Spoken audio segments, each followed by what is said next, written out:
کا اسلام میں اہل سنت و جماعت کو بہت ہی اہم رول ہے۔ شب برات بخشش کی رات کہا جاتا ہے، نجات کی رات کہا جاتا ہے، جو قریب ہمارے درمیان آنے والے ہیں۔ شب برات اس رات میں کیا ہوتا ہے یہ مثال یا غیب کر کے تقریباً بارہا بتایا جاتا ہے کہ شب برات یہ نجات و بخشش کی رات ہے۔ در حقیقت نجات و بخشش کی رات جو اس کے لیے ہوگی جو اس رات میں نجات و بخشش کی کوشش میں سرگرداں ہے،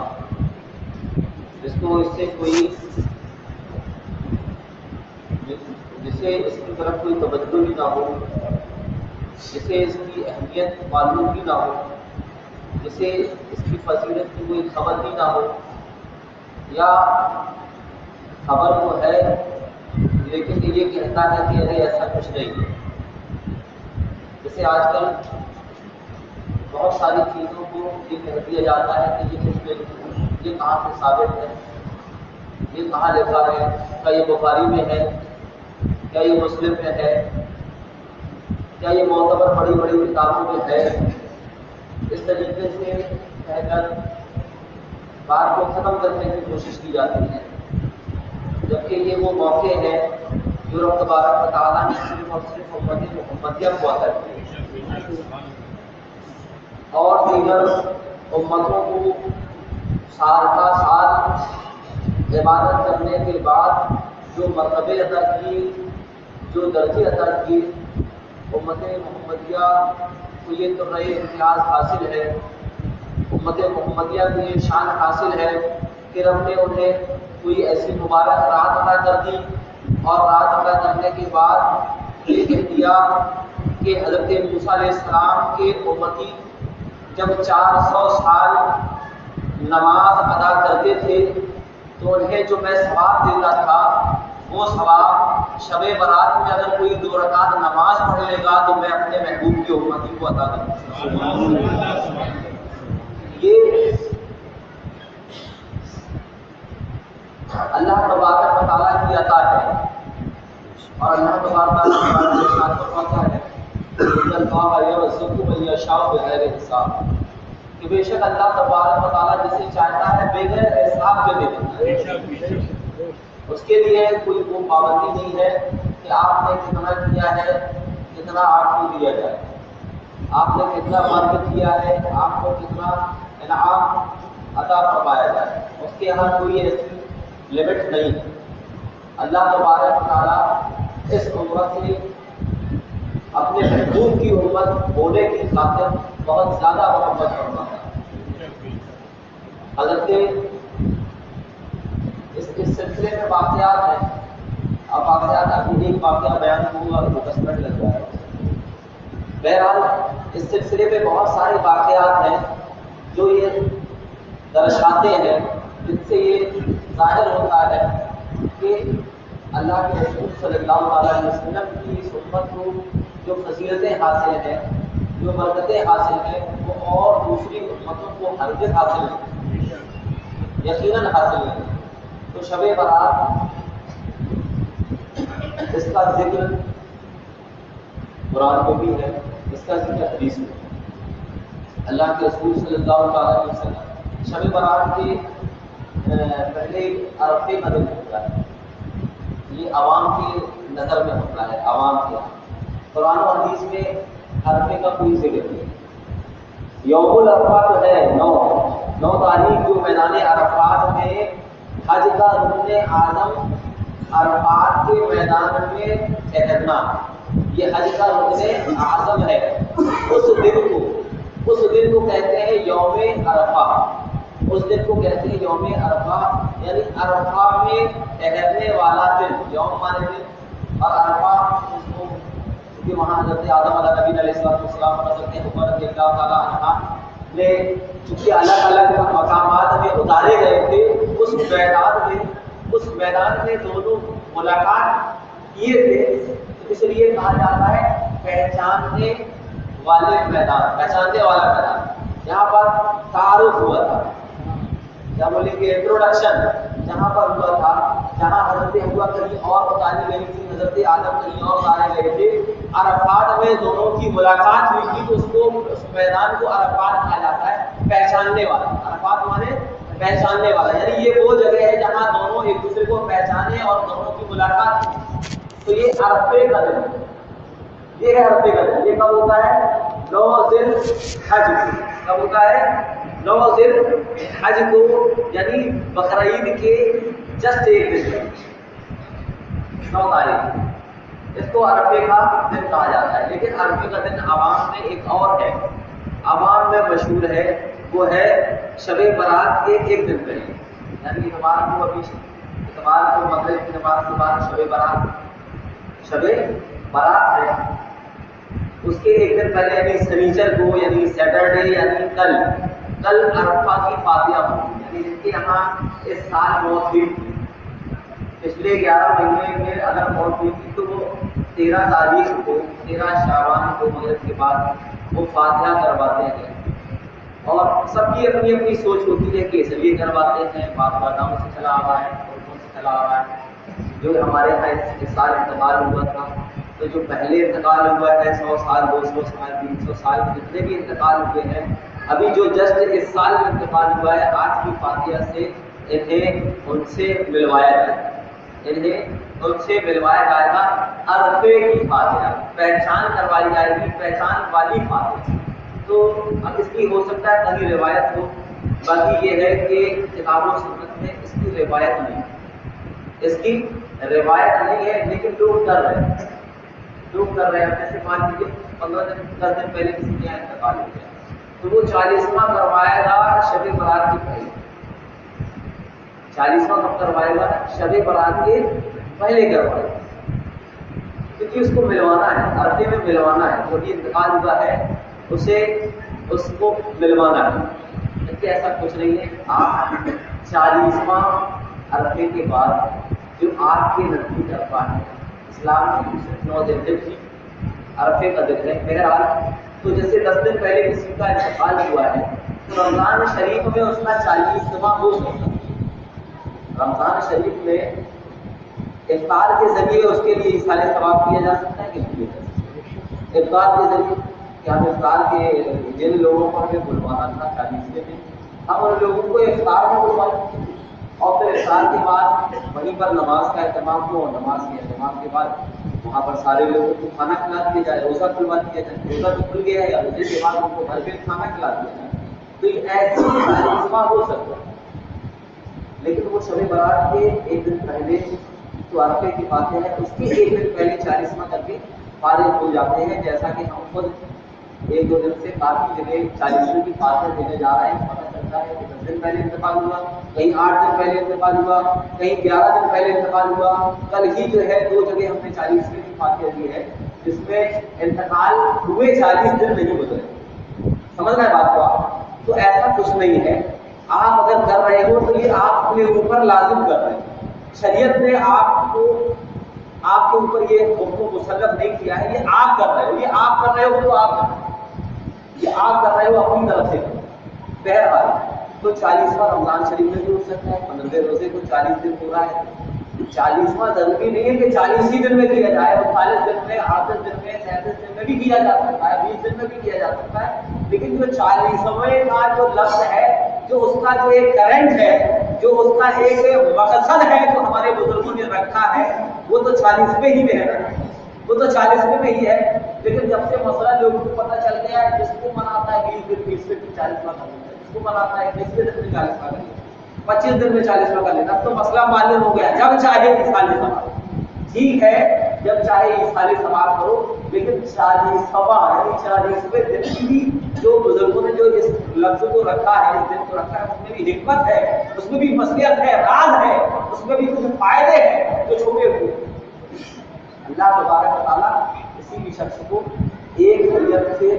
دوسری حیت میں بدلنے کے لیے 40 دن وہ تو چاہے تو کہے کن فیکون، رب کہتا ہے کن فیکون،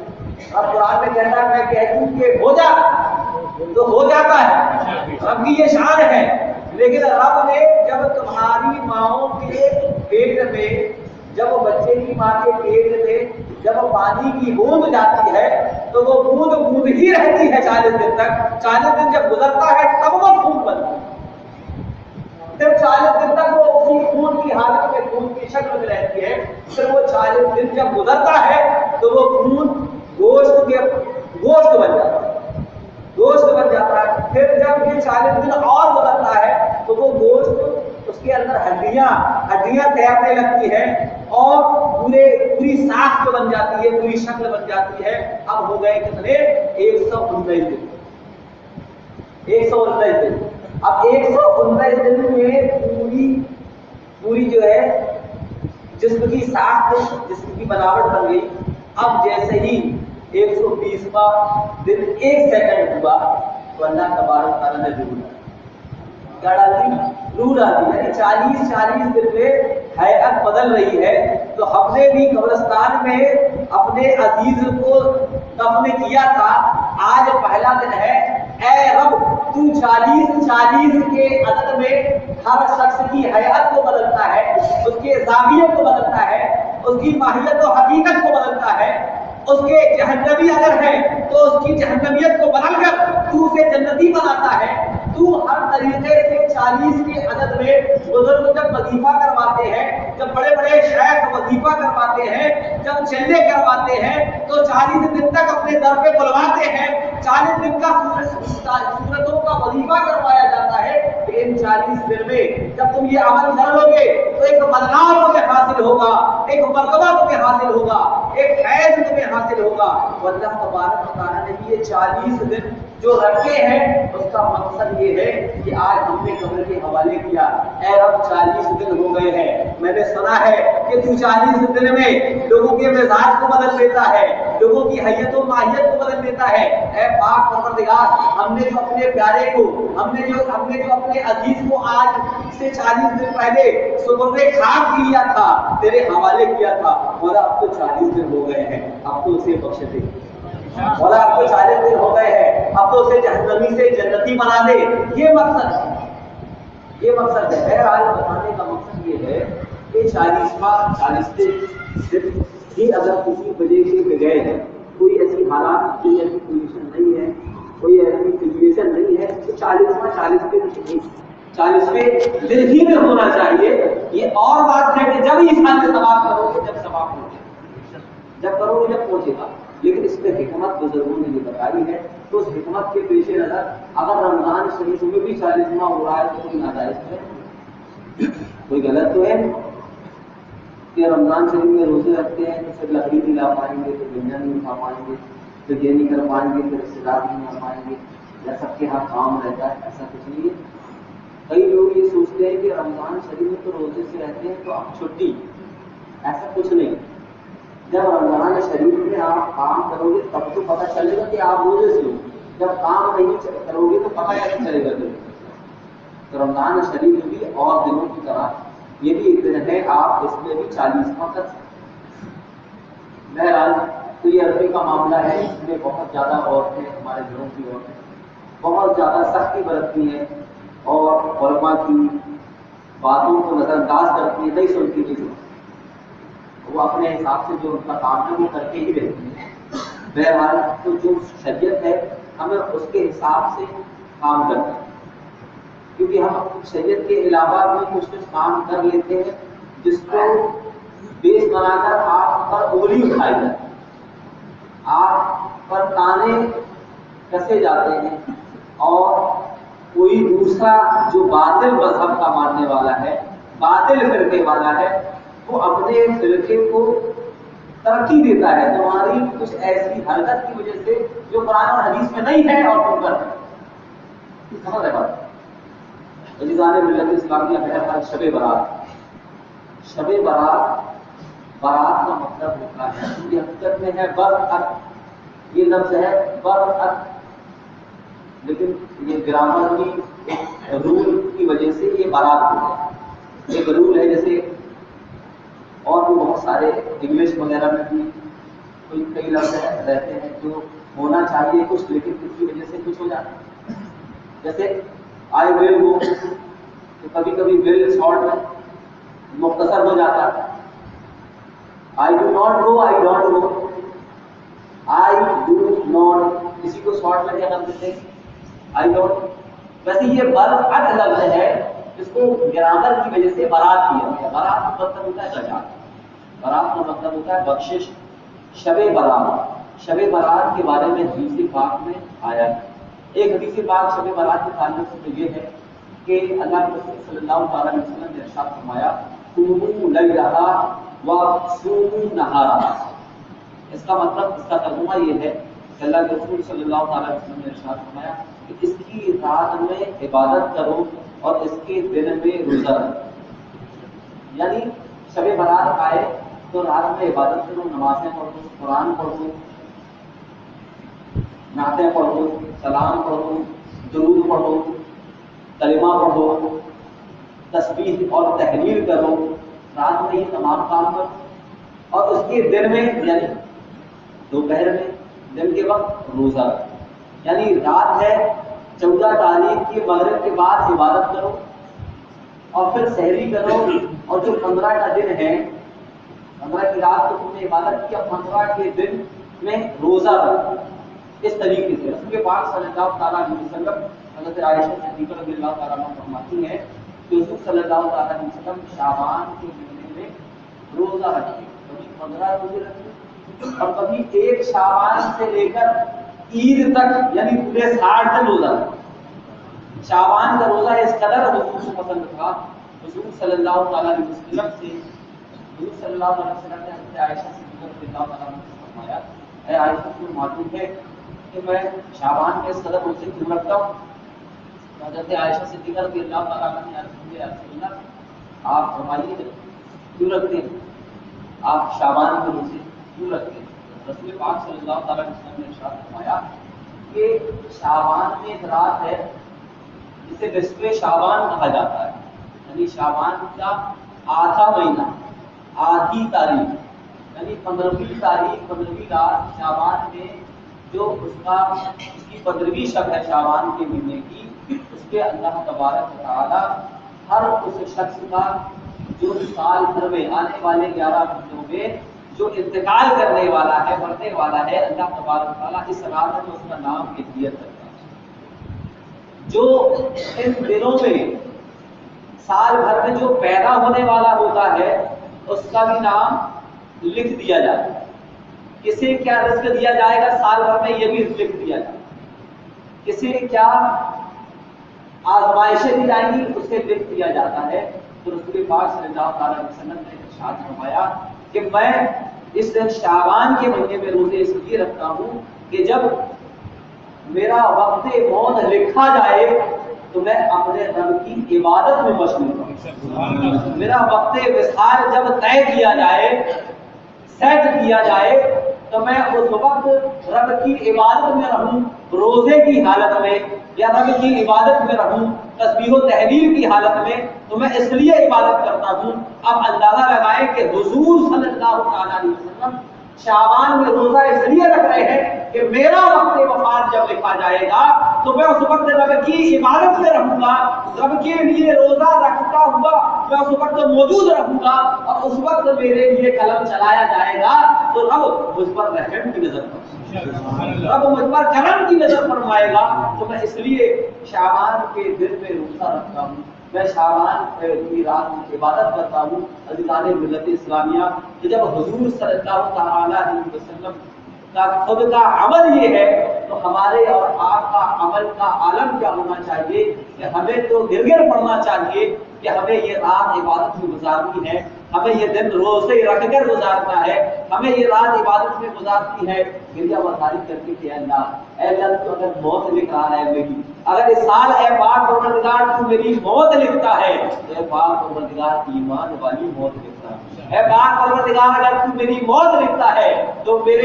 مجھے آج کی رات بخشش عطا کر کے میری موت عطا کرنا مجھے. مجھے آج بخش دینا، مجھے اسلام والی موت دینا، ایمان والی موت دینا۔ جب ہمارے اندر یہ طلب ہوگی، جب ہمارے اندر خواہش ہوگی، تبھی تو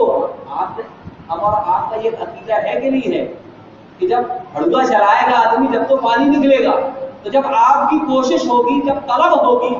جب آپ کی خود کی مانگ ہوگی کہ اے پاک پروردگار، میں آج جو رات کو جو میں نے عبادت کی ہے، اے پاک پروردگار تو مجھ پر رحم فرما، تو مجھ پر کرم فرما، میری بخشش فرما دے، مجھے ایمان والی موت عطا فرمانا، مجھے ایمان والی زندگی عطا فرمانا۔ اس طریقے سے جب ہم رات کو دعا کریں گے، روزہ رکھ کر رب سے مانگیں گے، تو اللہ تبارک و تعالیٰ یقیناً جو ہم چاہیں گے وہ ہمیں عطا فرمائے گا۔ اللہ کے رسول صلی اللہ تعالیٰ علیہ وسلم ایک حدیث پاک ہے، یہ ترمذی شریف کی حدیث پاک ہے، اس کے علاوہ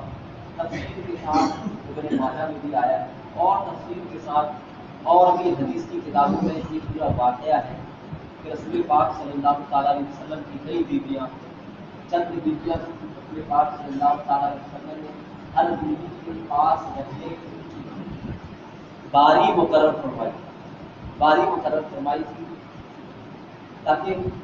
عدل ہو سکے، تاکہ انصاف ہو۔ حضرت عائشہ صدیقہ رضی اللہ تعالیٰ عنہا کے یہاں اس دن، اس رات 15ویں شعبان کی اس رات وہ حضرت عائشہ کے یہاں پر ٹھہرنے کی رات کی باری تھی۔ حضرت عائشہ صدیقہ رضی اللہ تعالیٰ عنہا نے دیکھا، اس وقت تو ایسا ماحول تھا نہیں چراغاں کا، لائٹوں کا۔ حضرت عائشہ صدیقہ نے دیکھا کہ بازو میں جگہ خالی ہے، کوئی نہیں ہے، تو حضرت عائشہ صدیقہ رضی اللہ تعالیٰ عنہا فرماتی ہے، حضرت عروہ روایت کرتے ہیں حضرت عائشہ سے کہ قالت فقط رسول اللہ صلی اللہ تعالیٰ علیہ وسلم فاذا ہوا بالبقیع، کہ میں نے دیکھا کہ رسول پاک صلی اللہ تعالیٰ علیہ وسلم میرے کمرے میں موجود نہیں تھے، میں نے انہیں نہیں پایا۔ فاذا ہوا بالبقیع، تو میں انہیں ڈھونڈنے کے لیے نکل پڑی، میں نے انہیں دوسری ازواج مطہرات کے حجروں میں تلاش کیا، دوسری ازواج مطہرات کے حجروں میں آپ صلی اللہ تعالیٰ علیہ وسلم نہیں ملے، تو میں اور آگے بڑھی اور جنت البقیع، جنت الغرقد، بقیع البقیع الغرقد میں پہنچی، یعنی اس قبرستان میں پہنچی جہاں صحابہ کرام، جو صحابہ کرام کا قبرستان ہے، جو شہدائے احد کا قبرستان ہے، جب وہاں پر پہنچی تو میں نے کیا دیکھا کہ رسول پاک صلی اللہ تعالیٰ علیہ وسلم اپنے دونوں ہاتھوں کو اٹھائے ہوئے تمام مومنین مومنات، مسلمین مسلمات اور تمام شہیدوں اور تمام صحابہ کرام کے بارے میں دعائے مغفرت فرما رہے ہیں، بخشش کی دعا کر رہے ہیں۔ یعنی قبرستان میں آپ صلی اللہ تعالیٰ علیہ وسلم ملے، اور صرف ملے ہی نہیں بلکہ رسول اللہ صلی اللہ تعالیٰ علیہ وسلم تمام مرحومین کے لیے دعائے مغفرت فرما رہے ہیں۔ میں نے یہ دیکھا تو میں فوراً دبے پاؤں اپنی سانس کو چھپائے ہوئے اپنے کمرے کی طرف واپس لوٹ جاتی ہوں اور اپنے بستر میں لیٹ جاتی ہوں۔ رسول پاک صلی اللہ تعالیٰ علیہ وسلم واپس تشریف لاتے ہیں اور میری سانس کی آواز کو، اس کی تیزی کو محسوس کرتے ہیں اور کہتے ہیں کہ رسول پاک صلی اللہ تعالیٰ علیہ وسلم ارشاد فرماتے ہیں، اے عائشہ صدیقہ، کیا تم یہ سوچ رہی تھی کہ اللہ اور اس کا رسول